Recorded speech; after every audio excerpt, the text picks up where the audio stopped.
সাগৰ পৃষ্ঠাৰ পৰা ৩২,০০০ ফুট ওপৰেৰে খলাবমা আৰু খাটাৰনাক ৰাস্তাৰে যোৱা ট্ৰেইন এখনত বহিলো। ট্ৰেইনখনত বহি চালে ছাইয়া কৰি গৈ এটা বিশেষ স্থান পালো আৰু সেই বিশেষ স্থানটোৰ নাম হৈছে চিষ্টেম ফাৰডেংগে। আৰু সেই বিশেষ স্থানটোত মই আৰু মোৰ লগৰ কেইজনক আদৰণি জনালে মঞ্জুলিকা পাহুৱালে। মই আৰু মোৰ লগৰ কেইজনক খাব দিলে কেশৰৱালা আইচক্ৰীম।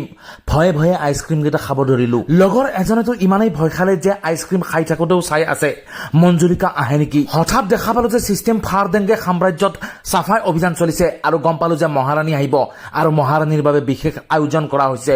গতিকে আমিও যাব লাগে। দৌৰা দৌৰিকে লগৰ কেইজনৰ লগত ভাতকেইটা খালো আৰু মহাৰাণী চাবলৈ ওলালো। তাত গৈ দেখা পালো মহাৰাণীক সন্তুষ্ট কৰাৰ বাবে বেলেগ ধৰণৰ আয়োজন কৰিছে, য'ত মানুহে ৰাস্তাত কাৰ আৰু বাইক চলাই ইয়াত গোল গোল দেৱালত ঘূৰাই আছে।